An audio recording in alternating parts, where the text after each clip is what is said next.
This video is a continuation of the last Bible study video on food in the Bible.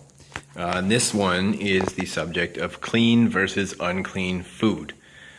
So, the two reoccurring aspects that we're going to talk about into clean versus unclean are blood, which is a spiritual issue, and disease, which is a modern scientific issue.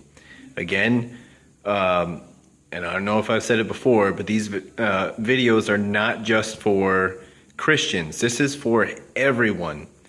I'm sure I'm going to get some viewers that aren't necessarily Christian. Maybe I'll have some atheists. Maybe I'll even have a Satan worshiper.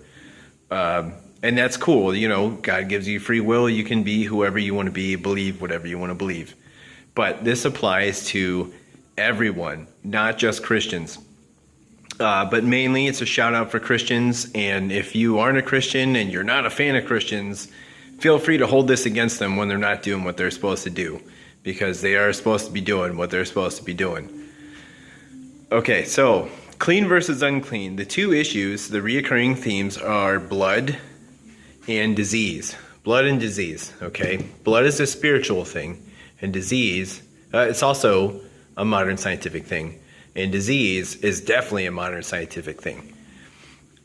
So, what it says in the Bible, when we are allowed to eat the flesh of a living creature, this is post eating the fruit of the tree of knowledge of good and evil. Post eating the fruit, when we know death, we made a contract with death. Now we are starting to eat flesh, even though God told us we are not supposed to. He didn't give us the right to do it. Now he gives us instructions, now that we have made the contract with death, what meats are okay to eat and what meats are not okay to eat. By meat, we're not talking the biblical sense of the word meat, which means food. We're talking about meat, the flesh of a living creature. The two criteria for the flesh of a living creature that we can eat are split hooves and is important, not or, it is and. So both of these requirements have to be met. Split hooves, and that creature has to chew the cud. What does chew the cud mean? It means that the animal has more than one stomach. The animal eats a plant into its first stomach. After chewing it the first time, it then, pushes it around in a rhythmic fashion, because I looked this up and that's what it says. It has to be a rhythmic fashion. And then regurgitates the contents of its first stomach back into its mouth, and then chews it again, further digesting the plant material, and then swallows it. Those are the two things that a clean meat has to be. Okay, and it also says that you're not supposed to eat the blood. That is important for the spiritual types. You're not supposed to eat the blood of the creatures that you are allowed to eat. And we'll get into that. So, I got to thinking, because it has some specific animals that have split hooves but don't chew the cud, and it has certain animals that chew the cud but don't have the necessary feet. It seems kind of ridiculous that these are the requirements, but God has his reasons, and we should ask why. We are allowed to ask why. We're allowed to question God. We're allowed to seek the wisdom of God, the wisdom and understanding of God. We are allowed to and encouraged to seek, so that we get the wisdom of God, and so that we make the effort to grab from the fruit of the tree of life so we can live forever in Genesis 1, like we're supposed to. Why the split hooves and why the chewing of the cud? That struck me as a very, very specific thing. Okay, so split hooves. Let's get into a discussion about split hooves. So there are creatures that are in the same family as creatures that have split hooves, but there is a difference between the ones that have split hooves. Creatures that have split hooves one that is mentioned is the camel. It has split hooves. We are not allowed to eat camels. Other creatures in that family include hippopotamus. Horses have similar characteristics. Elephants, they all have, they're in that family. Okay, so what is the difference between the creatures that we are allowed to eat and the creatures that we are not allowed to eat in the split hoof feet category? And why does it matter? So, split hooves of the creatures that we are allowed to eat are wedge-shaped as they touch the ground. This is the ground. They're wedge-shaped. The creatures that we are not allowed to eat are flat on the bottom. For instance, the camel. It is a split hoof, two toes, but the bottom of its feet is flat. Horses, flat. Elephants, flat. Hippopotamuses, flat. Why does that matter? Well, if you know anything, if you've ever gone romping around in the mud, we have flat feet ourselves. When we step in the mud with our flat feet, especially our shoes, if they're exceptionally flat, there's no tread on them or whatever, or not a significant amount of tread. When we step into mud and we lift our feet off, there's a adherement, a gluing action. All the air gets squished out and the mud sticks to our feet. It sticks to it when we lift our feet out of the mud. With a wedge-shaped foot like this, it's going to poke a hole into it, and then as soon as it starts getting lifted away, all of the mud stays behind.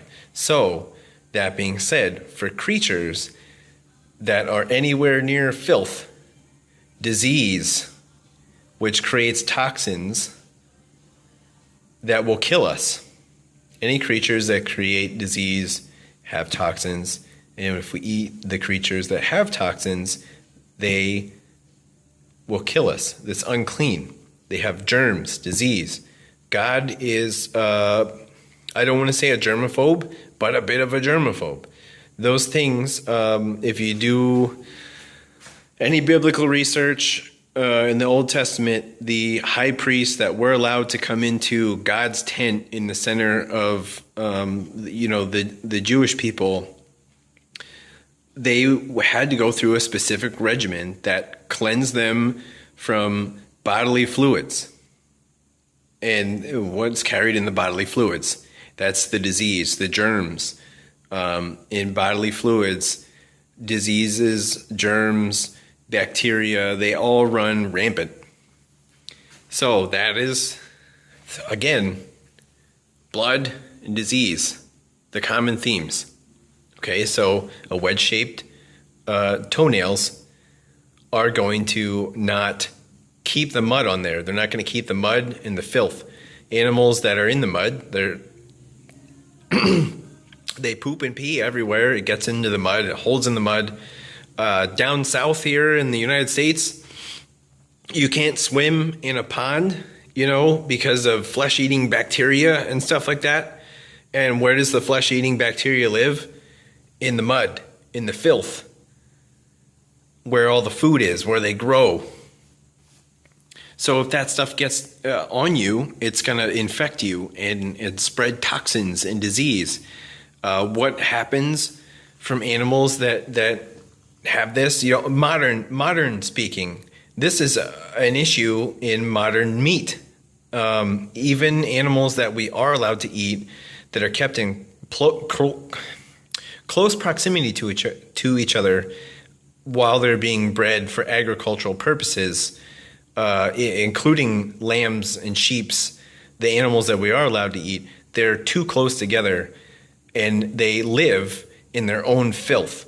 They poop and pee on the ground, and it turns into this sticky, disease-ridden mud that they are keeping their feet in all of the time. And what happens? They get hoof and mouth disease. They get disease. Okay, so even though some of those creatures that we are allowed to eat by God in Deuteronomy, his instructions are clean, today, modern-wise, we're not following his directions because the animals that are clean, we're keeping them in unclean environments and they're becoming unclean. And you need, this is why I'm saying you need to ask why. You need to gain the wisdom and not the knowledge. To know which animals are clean and which animals are not clean is not enough. You need to gain and seek out. You need to make the effort to seek out the knowledge, which is what I'm doing here. And I'm trying to teach you so we can all save each other. Okay, so modern agriculture is putting clean animals in filth and making them unclean. These animals that have these shaped toes, one of their advantages to having these shaped toes is they can travel on uneven terrain and get far up into the countryside. Okay, so they can not live in their own filth. They come down to drink the water where the social gathering is. Along the way, they poop and pee, and it all goes into the system, into the filter, the area outside of the Garden of Eden, and gets filtered, and it's fine. They can go away from their poop up into the mountainside and hillsides and eat fresh, clean, undiseased plants. Okay, creatures that hang around in the bottom in the filth, what they're going to find is going to have filth all over them. All of the disease, it's going to be all over the plants. So, you can kind of see what I'm talking about here. You keep the mud on there that's full of the diseases and stuff. It's going to eat into the nail, the keratin that the hooves are made out of, and then eventually it gets into the blood and it causes lameness, hoof and mouth disease. It can, drive you not crazy, but it'll take away your mental capacity and mess up your life. You'll become lame, get infected, you'll do other things that are wrong to do health-wise, and you'll die. So that's why God said these are unclean. Okay, you don't want the filth on the feet of the animal. That is why he said split hooves. His meaning in that, what he wanted us to get out of that was that the animals are not living in their own filth. They're not getting infected, not diseased. Okay, so chewing the cud. Why chewing the cud? What is common among animals that chew the cud? We talked about they have to eat the plant. It has to go in their first stomach, and then they regurgitate it and chew the cud. The plants that they regurgitated from their stomach, they chew it again. It's not important that they're chewing the cud. What is important is that the animals that do chew the cud are different from the animals that have split hooves and do not chew the cud. The animals that have split hooves and do not chew the cud, like pigs who only have one stomach, that is the difference. Pigs, who are specifically listed as unclean creatures, they have split hooves, but they do not chew the cud. You would think that they would be okay to eat because they're not getting infected in their feet. And in many cases, this is true. Wild pigs don't get infected in their feet. They don't get diseased. That's because they're roaming around most of the time. But they have the potential to live in their own filth. They do go down and hang out in the muddy waters where all the flesh-eating bacteria are, the low spots where all the bacteria get washed to. They do poop, and I know from having pigs myself, I don't eat them, they're my pets. They will eat grass right next to their own poop and urine. So they're eating disease. The other thing, pigs in the Bible were a special creature. Okay, so they're not saying that these pigs are evil and that you should never touch them ever. Pigs were actually used, the blood, spiritual, animals for sacrifice is what we're talking here. lambs were sacrificed. You spilled their blood. What that would be is basically animals didn't eat the fruit from the tree of knowledge. They are clean. They don't have sin. They don't have a contract with death on their blood. They are sin-free. And because they are sin-free and we have dominion over them, we sacrifice them. And when we sacrifice them, we place our sin on the blood of the animal. So we are using their blood to cleanse our sin. That is why they would sacrifice animals. So by killing the lamb and spilling its blood, it would take our sins and wash them away. It's a cleansing fluid, like spiritual Windex. Squeaky clean, see right through it, no dirt, no residue, basically. So that is spiritual cleansing with blood via animal sacrifice.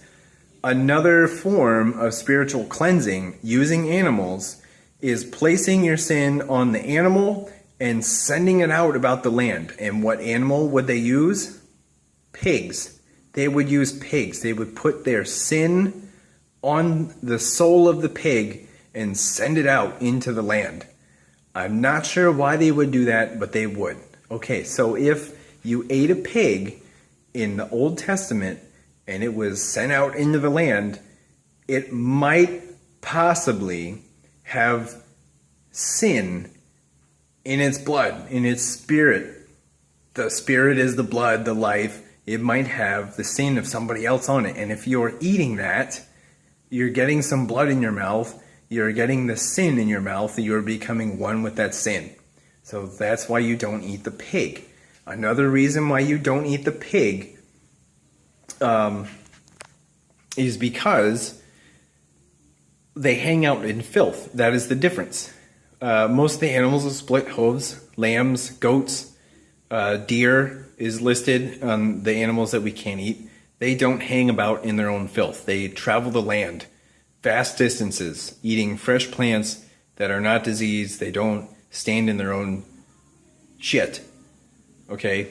Pigs do that. Where else am I going with this? Okay, so if they're getting diseased, they might have sin on them. Also, the difference between animals that chew the cud and animals that don't chew the cud, they only eat plants. Plants only. Pigs are omnivores. All of the creatures that have split hooves and do not chew the cud are omnivores. They don't just eat plants. Again, with the blood. If those animals are eating blood, they are eating the spirit of another creature. They are eating the disease of another creature. They're eating the flesh of another creature. They're mainly herbivores that also eat meat. So if an animal is killed, by the time that they are allowed to get near enough to eat that animal, let's say a kill from a lion, by the time they can get there to eat that creature, the flesh that they are eating has been spoiled. It is full of disease. And disease, it's not the disease that kills you, it's the toxin created by the disease that kills you.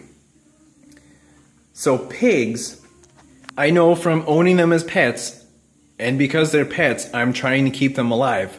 I cannot feed my pigs anything that has any kind of toxin in them, including table salt, because they do not get rid of toxins. They hold it in the meat. And what part do you eat on a pig? The meat. So if they hold the toxin in the meat, you are eating that and putting those toxins into your own body. And that is why they are unclean. Toxins and disease. That is why you do not eat pigs. And that is why I don't eat pigs. And I didn't learn this and then say, I'm not going to eat pigs. I own pigs first, and then put two and two together as to why I should not eat pigs. Again, Genesis 1, the way you're supposed to be is vegan, only eating plants. I I'm going to be honest with you. I'm not a vegan. It's hard to do. It's hard to do in this society and survive. You cannot get a quick meal, fast food between doing things. You'll die. It's just not going to work. So I do eat meat from time to time. And I just figured this out the other day. I put this all together and I wanted to share it with you guys. So I'm working towards this. So I'm not perfect. Nobody's perfect. I don't expect you to be. But this is why, this is what God wants us to do, what he told us to do. For one, Genesis 1, we're supposed to be vegan. Never take the life and the blood out of a creature. It's a living creature. We weren't given that for ourselves. And two, if we do have to do it, make good choices.